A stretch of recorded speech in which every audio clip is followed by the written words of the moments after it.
Армысыздар, құрметті қазақ елі, сіздерді өз арнамда көргеніме қуаныштымын.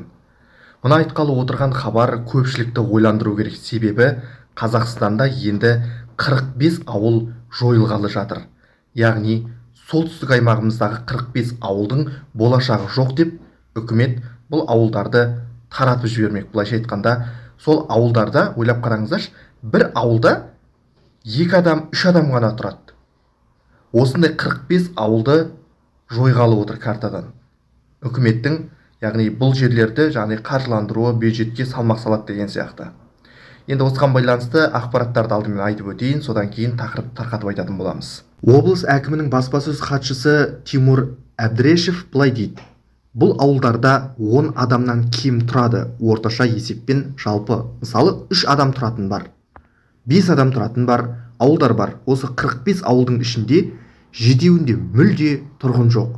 Бұл азаматтарға басқа перспективасы жоғары ауылдарға көшуге көмек көрсетіледі деген болатын. Жалпы айтқанда, заң бойынша 50 адамнан аспайтын ауылдар жабылуға тиіс болатын. Олар экономикалық тұрғыдан қаржы бөлу тиімсіз болып саналады. Жалпы қазір облыста осындай 141 елді мекен бар көрінеді. Негізінде Қазақстанда мұндай болашағы жоқ ауылдарды жою немесе яғни таратып жіберу, бұл жалпы осы жақын арада басталған нәрсе емес. Өздеріңіз білесіздер, мына біздің солтүстік аймағымызда халықтың саны оңтүстікпен салыстырғанда тым аз. Және бұл нәрсе біздің мына ұлттық қауіпсіздігімізге де тікелей әсер етеді. Неге? Мен бұны не үшін айтып отырмын? Себебі анау-мынау сарапшы емес, яғни бір белгілі бір журналист немесе қоғам белсендісі емес, Ресейдің Дума депутаты Вячеслав Никонов дейтін Ресейдегі Думаның депутаты қазақтар дейді тек оңтүстікте ғана болған дейді. Солтүстікте қазақтар қоныстанбаған дейді. Солтүстік Қазақстанда қазақтар қоныстанбаған. Ал Қазақстанның территориясы бұл Ресей мен Кеңес одағының керемет сыйы деді. Ресейдің Дума депутатының өзінің айтып отырған мәлімдемесі. Бұл мәлімдеме бүкіл елдің төбе шашын тік тұрғызып, былайша айтқанда ашуын келтіріп, халықтың осыдан кейін қазақ билігі де ойлана бастады. Біздің мына солтүстік аймақтарымызда халықтың саны бұлай азая беретін болса, және мынадай ауылдар қысқара беретін болса, картадан жойыла беретін болса, онда бұл ойлантарлық мәселе. Оның үстіне Дума депутатының айтып отырған нәрсесі мынау: қазақтар болған дейді, бірақ солтүстік Қазақстанда емес, оңтүстік жақта болған дейді. Ойлап қараңыздар. Бұл арандатуға толы мәлімдемелер бір рет қана айтылып қойған жоқ. Дума депутаттарының Қазақстан туралы, оның билігі туралы айтып жатқан мәлімдемелері былайша айтқанда төбе шашыңды тік тұрғызады.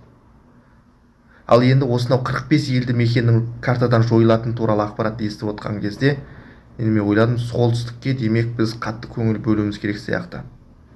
Кезінде мына серпін дейтін бағдарлама болды.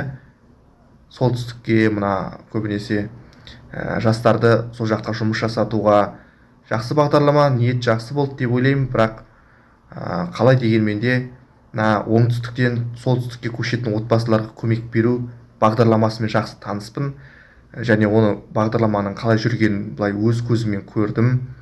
Және солтүстікке көшіп барған оңтүстіктегі, мысалы Түркістан, Шымкент, Қызылорда сияқты мысалы аймақтардан көшіп барған отбасылардың көбісі қайтып келіп жатады. Қайтадан өздерінің ауылдарына, өздерінің аймақтарына көшіп келеді.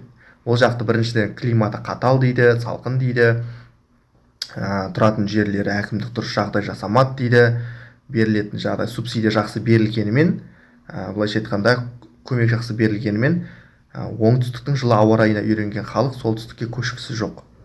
Әрине бар, бірақ санаулы отбасылар ғана. Олардың көбісі уақыт өте келе бірнеше жылдан кейін кері қайтып кетіп жатқан жағдайлар өте көп. Оны өз көзіммен көрдім, және қаншама адамдар, қаншама жерлестеріміз барып солтүстікке біраз уақыт тұрғаннан кейін қайтадан келіп жатады. Үйренісе алмайды біреулері салт дәстүріне сәйкес келмейді деген сияқты. Яғни бір Қазақстан болса да әртүрлі мәдениеттің өкілдері бар деген сияқты. Негізінде бұл солтүстік аймақтар бір кездері мына Кеңес одағының кезінде және Ресей империясы кезінде өте мықты халық қоныстанған, саудасы өркендеген қалалар еді. мысалы Ресей империясының кезінде мына Петропавл, Павлодар деген қалалардың даңқы былайша айтқанда алысқа кетті. Сауда керуендері Қытай мен Ресейді жалғап жатты. Кейіннен Ресей империясы ыдырап кеңес одағы орнағанмен де бұл қалалардан басынан бақ ұша қоймады, яғни бұл жақтарда тың игеру жүрді. Кейіннен кеңес одағы ыдырағаннан кейін осы аймақта тұратын мына орыстар, славян халықтары, мына украиндар, жаңағы басқа да ұлт өкілдері көше бастады басқа елдерге. Европаға көшті, көп бөлігі Ресейге көшіп кетті, иә. Осылайша ауылдар қаңырап бос қала берді.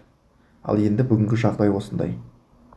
Менің ойымша жағдай дабыра мәлімдемелер жасап, елді шулата беріп, жағдай реформалардың басы бар аяғы жоқ реформаларды бастап бірін тастай бергенше, менің ойымша біз қазақтар, жалпы қазақ халқы мына солтүстік аймағымызды игеруіміз керек сияқты. Солтүстік аймағымызды игермей, былайша айтқанда тілдің де мәселесін дұрыстай алмаймыз. Тіл қай жерде болады? Тіл бұл халық қолданатын жерде болады. Не үшін бізде оңтүстік Қазақстанда, мысалы Қызылорда жақта қазақ тілінің жағдай қандай екені айтпаса да түсінікті. 95, тіпті 90%-дан астам қазақ тілінде, тіпті өзге ұлт өкілдерінің өзі қазақша сайрайды Қызылорда жақта. Ал солтүстік аймақтарымыздағы тілдің мәселесі қаншама қоғам белсендісі шырылдап жүргенмен тілдің мәселесі әлі дұрысталмай келе жатыр. Сондықтан тілдің мәселесін дұрыстау үшін ол жаққа қазақтар, халқымыз қоныстану керек. Және үкімет, өтірік айтпай-ақ қояйық, үкімет шындап келген кезде солтүстік аймаққа көшетін адамдарға жақсы жағдай жасап жатыр. Жаман болсын, жақсы болсын, субсидиясын беріп, жаңағыдай үйлеріне көмектесіп, коммунальный услуга дейді, жаңағыдай кейбір аймақтарында, иә.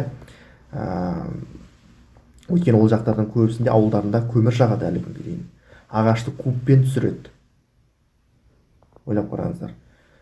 Сондықтан ол жақтың климатына үйренісе алмайды, қаншама жылы жақтан барған адамдар кері қайтып кетіп жатады 1-2 жылдан кейін.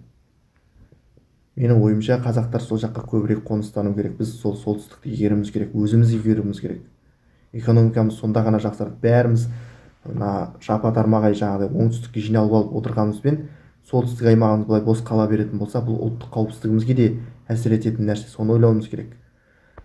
Менің ойымша үкіметтің бағдарламалары бар, бірақ бұл бағдарламаларды одан әрі жетілдіру керек сияқты. Бұл бағдарламаларды жетілдіріп, жағдай көбірек жасалатын болса, солтүстікке көшетін адамдарға, онда біздің оңтүстікте, Түркістан, Қызылорда, Шымкент аймақтарында тығыз қоныстанған халықтар солтүстікке көшіп, ол жақты қазақтарға айналдырады. Астананың өзінің қаншамасы шымкенттіктер екені айтпаса да түсінікті ғой енді. Сол сияқты солтүстік Қазақстан, Петропавл, Павлодар, Қостанай аймақтарына сондай жағдай жасау керек сияқты. Сонда ғана бізге мынадай мәселелер болмайды. Ойлап қараңыздаршы, 45 елді мекен картадан жойылғалы жатыр. Бұл өте қорқынышты нәрсе. Үкімет осыны ойлау керек сияқты. Бір реформаны бастап, екінші реформаны тастап деген сияқты емес. Ең алдымен экономиканы жақсартамыз ба десек, біркелкі халықты қоныстандыру керек барынша. Бір жерге жапа-тармағай халықты жинай бермей. Сонда ғана мына солтүстік аймақтарымыз қаңырап бос қалып, ауылдарымыз жағдай жойыла бермейді картадан. Керісінше картада жаңа ауылдар, жаңа аймақтар, жаңа қалалар өркениет, жаңағыдай былайша айтқанда өнеркәсіп орындары, жаңа елді мекендер, былайша айтқанда жаңа сауда үлкен орталықтары пайда болады. Үкімет осыны ойлану керек.